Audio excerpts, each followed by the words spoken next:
Hello and welcome to another episode of Tea Time on Plus TV Africa. My name is Elsie Godwin and I'm here with Ife Oshunkeye and Ife Omai.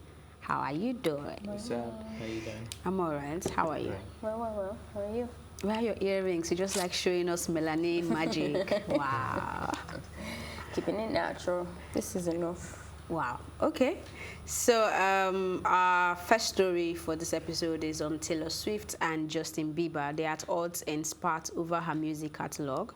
Taylor Swift attacked Justin Bieber's manager for buying her music catalog, prompting Bieber to come to his defense in a heated online spat that has drawn in several top figures in the music industry.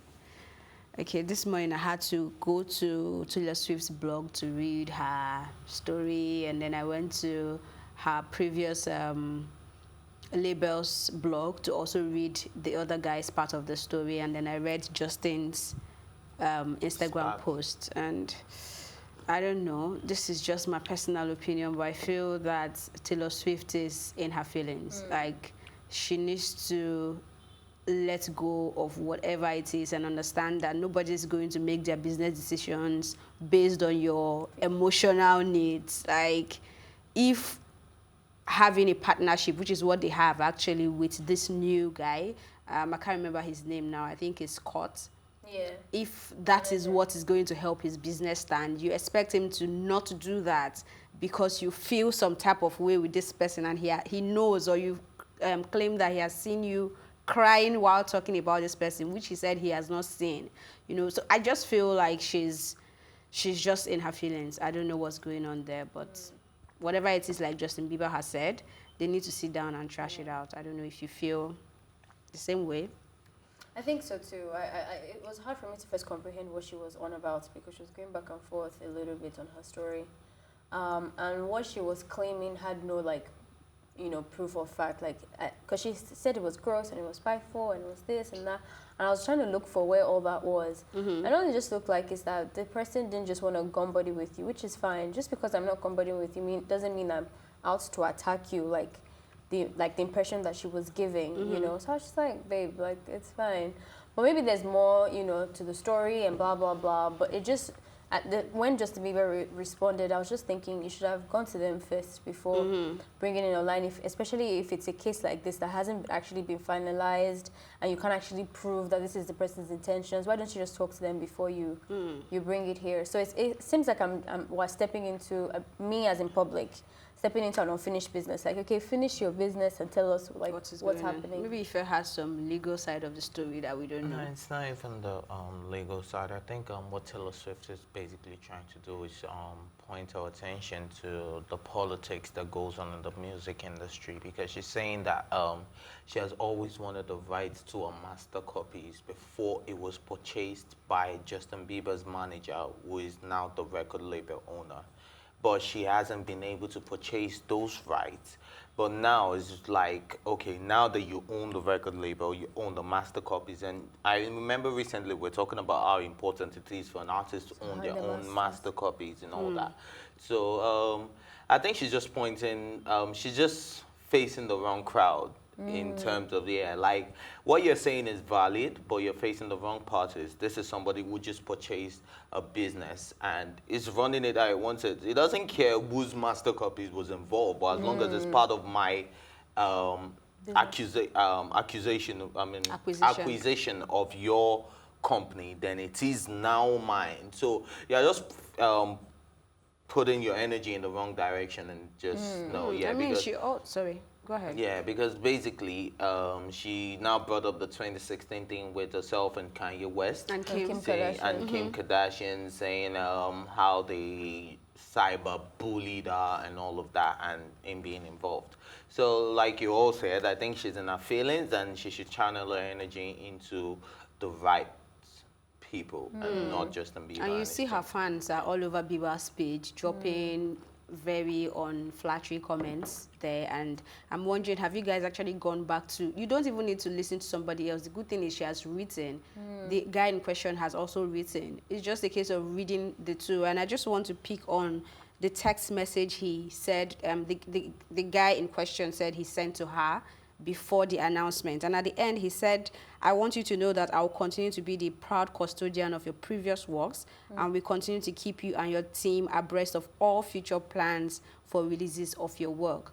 And in her own post, she also went back to say that she had an opportunity to remain with this record label, and the plan they were giving her is one that would have made her been able to have her 100% right to these things. But she decided to let it go for reasons best known to her and have moved on to a new record label, because she feels like if she had signed that, she would be tied to them for her future, and her past will be tied to them. But to her now, it's just her past that is tied to them.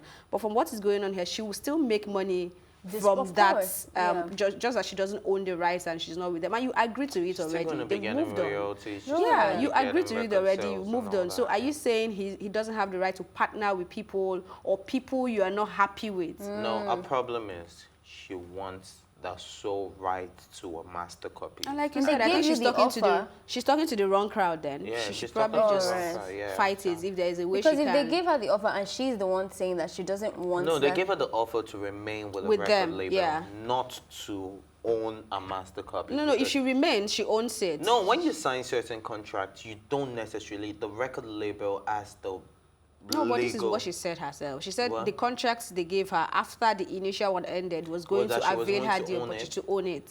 Yeah, so why is she fighting for it if she let it go? The mistake, I think, actually started from the very beginning when she was signed on. So she signed on some things that at the point she did not know that they would own. Yeah. So when there was going to be a restructuring or a re-agreement, that was when she realized that, okay, this is it, and then she had to make a choice. But man, you can't make anybody decide what to do with their business because of how you feel. It doesn't work.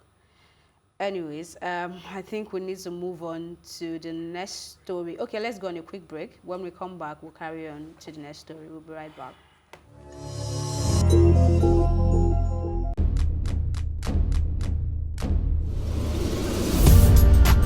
You're watching Plus TV Africa, and this is Tea Time. I loved the energy when I came in here. It was so positive. I was like, I can't live here. My real names are Akbofiofobo, Akborubomemere. I think my father is a comedian, because most times when he calls me, he's like, yo, make sure you use condom. You know, them girls out there. So are you telling me I should have shot my shots? Ife, you are my younger brother. Age is nothing but a number. What? I'm a vampire. I believe in equal rights for women, and I also believe that a man is the head of the house, so we need to draw our limits somewhere.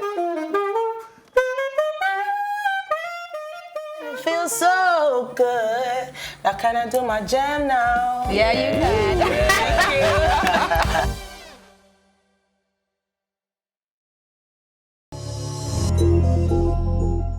Hello, welcome back to Plus TV Africa, and this is Tea Time. Our next story is on Dotun, who said he had trust and self-esteem issues after their maid molested him when he was 11 years old. Dotun FM shares his story as the rape scandal involving Koza pastor Biodu Fatoyibo lingers on. He has come out to reveal how he was sexually molested by his housemaid when he was 11. Dotun, who is now married, said amongst the effects the unfortunate incident had on him was that he began to masturbate a lot and was withdrawn, had self-esteem issues, amongst others.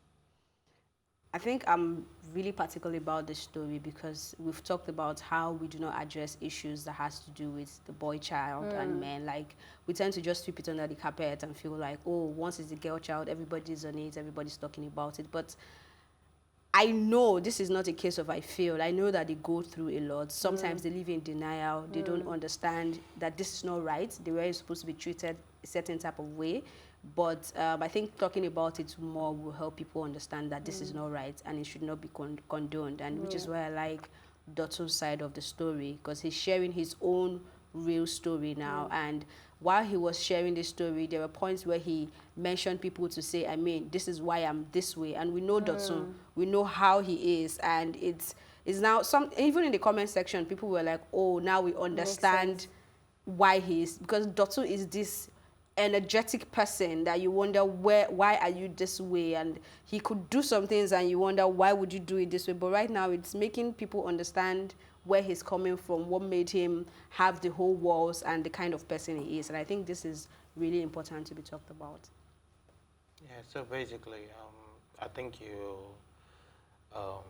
said most of it when you said we're not paying attention to the boy child. And a lot of things happen to guys that if it was in comparison to a woman, it would be taken more seriously. But because it's a man, they feel like it's still part of the patriarchal society. You don't get to speak up on this. And I read this old thread, and I saw the parts where he felt it was withdrawn because he felt he had done things that his mates haven't done. You know, it gives you that kind of self-confidence, like, yeah, I'm a big boy. But in the real sense, that's not the situation. You're actually going through a phase you are not supposed to go through at that time, because it's not the right time. So with Dotun coming out to say this, I hope a lot of other men will stand up for other social issues that are affecting men, such as domestic violence, which is also attributed to men physically, verbally, and all of that. You know, even the expectation of the society from a man. I hope this will open the doors for a lot of men to actually come out and speak about their experiences, because a lot of people do not even know what men go through half of the time. They just think it's about, oh yes, it's about the woman. And it's also understandable that we can also say that about the woman, because the woman is supposed to be looked after by each and every one of us. You are supposed to look after a woman. I'm supposed to look after a woman, because that's how it's supposed to be. We are supposed to look after each other. Really. Yeah, we're supposed to look after each other, but I'm talking about the system. The system makes it look like it's all about the woman. So I like the fact that Dotun has come out to say this, and it's not coming out from the angle of I'm with Busola, I'm with this, even though we know this is off the back of all of that, but he's still just sharing his experience and letting you know that, look, everybody has a story. And with this, I hope a lot of other men will come out and speak up. Okay. It was very interesting looking through the comments, and a lot of guys were hailing him, that he's really bold for doing that. That usually when some guys said something, usually when something about like that happens, just say, but you're enjoying it now, but you're enjoying it. A lot of the problems for men come from men. There's this idea that we have taught them, either deliberately or subconsciously as a society, that they're not supposed to have feelings, and that they're sex machines, and you know, you're supposed to like this thing and everything like that. So it's just interesting to see a gangster guy, because if it was also like a bit feminine, they could say you're worse or whatever, but this is like a gangster man, like the ideal man of a Nigerian standard, telling you that there's weaknesses, and those weaknesses affect you. I remember when we were younger, we used to say, like, this person has problems, though. Like, this person has problems. And you don't realize how, like, true that statement could actually be. That a lot of people are doing certain things that make no sense, are, like, hitting their wives or, like, lashing out all of a sudden or being toxic, even with their guy friends. And you don't realize that the problem has come from when they were younger. And I think what's really sad, because it's not a Nigerian thing, it's not an African thing, it's just a world thing. Men get exploited everywhere. But I think the problem with our society is that we don't even have any means to help these people when that happens. Like, do we have a therapy session? Do we have like access for a place where kids can find safety in school to talk about what they're going through at home? If they do you have a place to remove them, put them into shelter, if they cannot go back to their family? All those other things. Like, it's really Child welfare services and all that. Who's advocating for the children, really? Because all this stems from the people who were minors, and you get them then, and their whole lives are, you know, are tilted and messed up. So I really just hope, like I said about Busolazon, that this thing also spikes a conversation, and then our parents can really start to wake up, especially our generation. Well, maybe not mine, like the 40, 50-year-olds, the young parents now can start to do something different. Talk to your male child more. Let them understand that it's okay to cry, it's okay to talk about it, it's okay to let us know if auntie touches you in the wrong way and all of that stuff. So I'm happy he came out to do this. All right. And we're no weakness. We're going for another break. When we come back, we'll spill some tea on Rihanna. We'll be right back.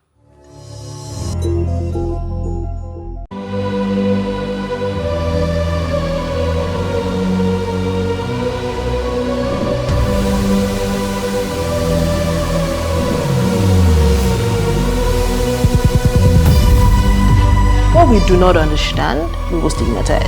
What you can see is the remaining of the tanker that exploded. He suffered equally confessed.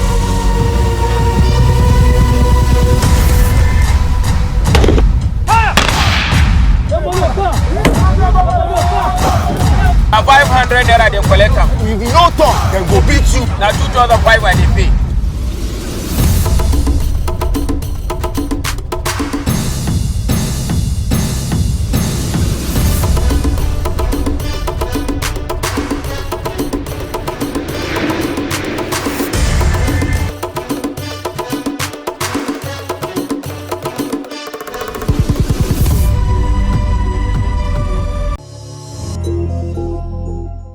Welcome back. Rihanna stands with Sudanese protesters amid civilian rule demand. Sudan has been in turmoil since army officers ousted President Omar al-Bashir in April after an uprising sparked the end of his nearly 3 decades in power. Rihanna gave the activist staging protests backing via her Instagram post. She wrote, and I quote, "With more protests planned for now, I send my heart and I pray for the safety of the Sudanese people. They have a right to speak out and demand justice, peace, and a transition to civilian rule." I think the interesting part for me is that she's not waiting for it to be somewhere that is around her vicinity or somewhere that is affecting her directly. Yeah. Like, she cares and she's saying something. And I think that's one of the things I love about Rihanna. Like, she advocates for almost everything that she hears about. Once she knows that this is wrong and it's intimidating people, she's putting out a tweet and she's saying something. I think she's one of the celebrities worldwide that have understood the power they have and they use it well. That's how I feel about this. And my heart also goes out to the Sudanese people. I hope that they find what they really deserve, because I mean, everyone deserves to have a voice, not being controlled. Different. Which one? Oh my. Yeah, it's really, Rihanna has always been that kind of person. I think even more than just taking it to social media, she's one of the few people, I know Beyonce is also good at that, but like going on field as well. She's done a lot for the community at wide in America, Africa, all our places. So kudos to you. With the Sudan thing, it's really interesting, because I remember like when I went to Australia, the first thing I noticed, like, who are all these people? I've never seen a Sudanese person before until I got there, and they have a feature. They're very, very, very dark and tall, and like, and there was a lot of them. So I'm just thinking, what happened? Like, you know, when I meet someone, I'll ask them, and they were asylum seekers in Australia. They're actually refugees. Australia opened their borders to them a long time ago. So this thing has been happening for a long time. People have lost their homes. A lot of countries have come together specifically for Sudan and South Sudan to open borders and get people out, because before this guy actually stepped down or died or whatever, he was doing the same thing that these people are doing now. And that's why they're fighting. Now, we just went through this whole phase of like decades of pain and death. You guys want to come and do the same thing again? Let's have a peaceful protest. And you start throwing people in the Nile, you're killing them, raping women, killing children, and all of that stuff. So it's really, really tacky. My biggest worry about this thing is that there is no international focus on it. Usually when it comes to things like this, the world comes together to help people, like they did with Boko Haram, even though we sent them away. But they came. They came and said, okay, this is going out of hand, let's help. No one seems to be doing that. The conspiracy, it's not really a fact, but the conspiracy theory is that it's because it's Islamic. And you know that the media likes the whole portrayal of like Islam being like terrorists, so they're letting them have that thing. If you go to CNN or BBC or the other big sites, you have to go to the background to check any information on these people. We're not doing much. I mean, a building broke down and everyone seems to come together. These are people's lives. So I really hope something gets done. Okay. Yeah, so off the back of that, because I was actually going to weigh in on the fact that this is not garnering enough international attention as it should be. Because I can remember when the old Sudan protesting and over 100 people died and over 20 people injured and all of that. A few Nigerian celebrities came out and they were like, oh, my heart goes out to Sudan, and people came back to say, oh, you're not focusing on the SARS, you're not focusing on this, you're not this, but I'm like, at the end of the day, we're all humans. You don't know, one way or the other, I could end up in Sudan tomorrow. I wouldn't want to be treated that way, and I don't think any human deserves to be treated that way. Yeah. So Rihanna standing up for this, like you both said, she's always been a proper humanitarian, and she's always done things for the benefit of all humans. So I think, in my opinion, I think we should just advocate for more voices to speak up on the Sudan issue. And I'm glad Ife Omar gave us the background story and all of that. So, yeah. Our heart goes out to the Sudanese people. All right, and that's exactly how we wrap up on this episode. You can join the conversation by using the hashtag #TeaTime on social media or tweet at us at +TV Africa. My thanks, as always, will always go to my co-anchors, Ife Oshunke and Ife Omai, and the entire production team. My name is Elsie Godwin, saying thank you for watching and see you later.